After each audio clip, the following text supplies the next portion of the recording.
First of the Tyrrells came here to Pacolban, the Hunter Valley, in 1858. It was my great-grandfather who'd come out 3 years before that with his elder brother into the care of their then uncle, who was the first Anglican Bishop of Newcastle. Hunter Valley in those days was being opened up, particularly for growing grapes and making wine. Great-grandfather was about 18 when he came here. Most of the land was cleared by hand. He got his first vineyard in the ground in the early 1860s, and we had our first vintage here in 1864. And where we're standing now and just behind me is the original part of the winery, which was built for that first vintage. The first wines that were made were probably Semillon and Shiraz. We don't have a lot of records, but they're the two varieties that, when they were brought into the Hunter, did well. The original cuttings probably were first generation from James Busby. It was the Scot who was sent back to Europe to collect different cuttings of different grape varieties, different clones of the different grape varieties. The vineyard that you see coming up from the main road up to the winery was planted in 1879, and they had to do a tremendous lot of hard work to clear all that country, you know, it didn't come very easily. They planted initially about 4 acres of land, and I think that took 6 years, together with building that slab hut that everyone sees when they come up to the place. Those early days, my great-grandfather, it was a mixed farm, a lot of it growing their own vegetables, cows, cattle for their own consumption, and a bit of local trade, and of course the selling of the wine. The Hunter Valley about 1900 actually had more vineyard than it has today, exporting fortified wines to UK and a tremendous amount of red wine in bulk to Germany. The First World War, of course, put an end to that, and this area, along with the rest of the wine industry in Australia, went into a fairly long period of decline.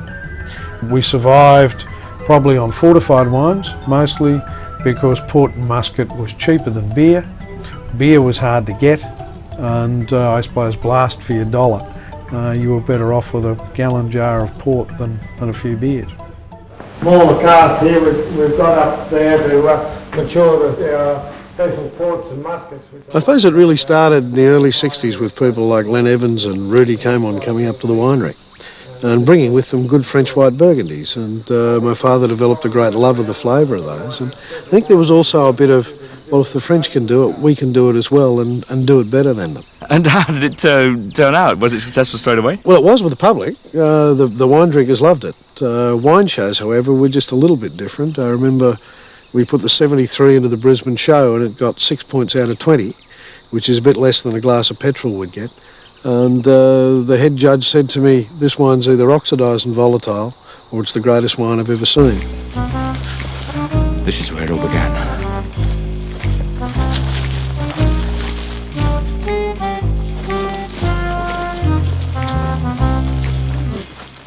And this is the fence that Murray Tyrrell jumped, and I'm jumping it right now. Late at night, middle of winter, Murray Tyrrell was tossing and turning in his bed thinking, how am I going to get hold of some of these Chardonnay cuttings? Now, he knew that Penfolds had some in their HVD vineyard, but they weren't playing. And then the phone went and this muffled voice said, if you get down to the vineyard right now, you'll find a pile of cuttings, 10th row on the left. He jumped into the ute, down to the vineyard, and sure enough, 10th row on the left, precious Chardonnay cuttings. What are you doing here? Oh, no, Bruce.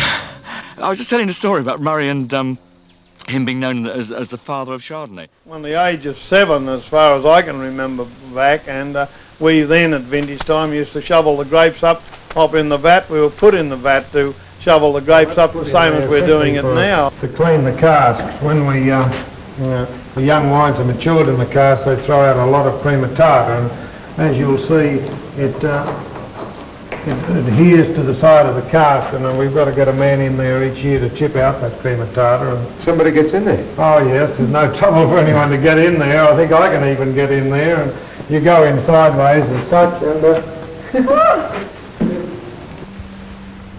During that time, we survived in this area along with really only another 6 families. Tyrrell's was taken over by my granduncle, Uncle Dan as everyone called him, in the late 1880s. He took over at a very young age and I think holds probably the record in Australia. He was winemaker and in charge until he died in 1959, and he in fact presided over 72 consecutive vintages. Always use Uncle Dan with our doctors actually. He always said that he only drank in moderation. He was nearly 89 when he died, and he said that moderation was a bottle of red and a bottle of sherry every day. The real change here at Tyrrell's came in 1959. Uncle Dan died and my father Murray Tyrrell took over. And that's really when we started to sell wine with the Tyrrell's label on it. Up until then, a lot of it had been sold in bulk to people like Maurice O'Shea at Mount Pleasant, Leo Buring at Buring's, those sorts of people. Really, at that time, varietally, it was Semillon and Shiraz. And those 2 varieties are the one that, over the 160 or 70 years that this area has been going, are the 2 varieties that perform the best. Semillon in this area is one of the few things that Australia does that are not a copy of something out of Europe. Hunter Semillon is truly unique in the world of wine, 10 to 11% alcohol, no small oak at all, bottled early, wonderful young drinking, plate of seafood, fresh seafood, best thing in the world. But then if you leave them for 4 or 5 years in the bottles, they develop a whole different character and will go on and live for 25, 30 years. So these are amongst the most unique white wines in the world. The Shiraz are not huge Shiraz on Australian standards, more savoury, medium bodied, but again wonderful wines with a meal. Our style is perhaps a little different to most, and Tyrrell's have never been known for doing anything the same as anyone else. When we're picking, I'm much more interested in the flavour in the fruit, in the pH and in the acid. And in fact, when we're testing before we pick, the sugar level is actually the least important as far as I'm concerned. So what we're looking to do is to maximise our acid balance and to maximise the real fruit flavour. We also have the advantage here of having the oldest operating Chardonnay vineyards in Australia. Style-wise, Chardonnay will always give you plenty of colour, plenty of flavour, and should give you plenty of softness. We ferment about 1/3 in brand new 50-gallon French oak barrels, only ever French oak, because we're looking for softness and complexity rather than the bit more aggressive, sweeter characters that you would get from American oak. We'll leave them after ferment on their lees for between 3 or 4 weeks and sometimes up to 2 or 3 months, and that'll depend very much on what the season gives us and whether we're looking for more creaminess, more richness on the palate that we don't get in a lighter year. Normally they'll stay in wood for between 4 and 6 months, which is a fairly short time in terms of a lot of Chardonnay making. But we get the natural fruit and flavour here. And I've always taken the line that we work for 12 months a year in the vineyard to get the optimum flavours out of the fruit. There's no sense then in covering those flavours with oak. Chardonnay, I believe, needs oak, but only as a complement, and as a lifter and an enhancer of the character, never as the dominant character. I think if the oak dominates the fruit, the winemaker won't sack it because he's made a mess of the wine.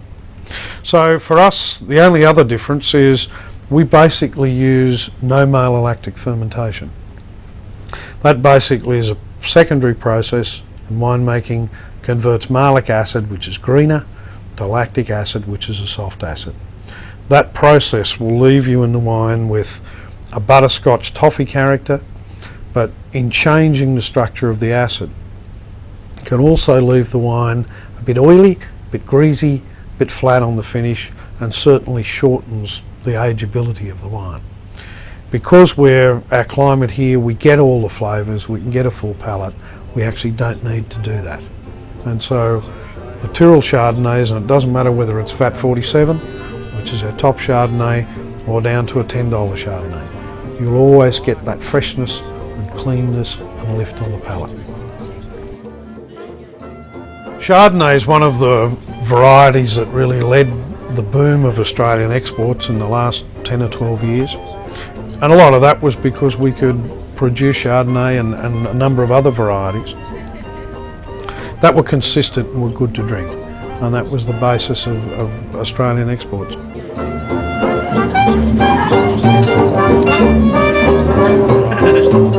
I'm now in the main Tyrrell's vineyard, and that wine was VAT 47 Pinot Chardonnay. But Pinot Chardonnay isn't the name of a grape. The name is Chardonnay, pure and simple. I mean, what is it with this grape? It's the most popular white variety in the world, and it can't get its own name right. There's nothing new. I mean, the French call it Aubaine and Beaunois, Gamay Blanc, Petite Sainte Marie.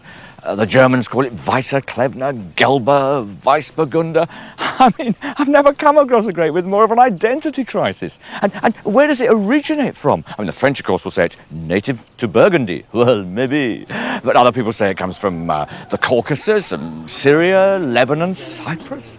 And then you ask the drinkers of the world, and I bet a fair few of them think it was born somewhere in Australia.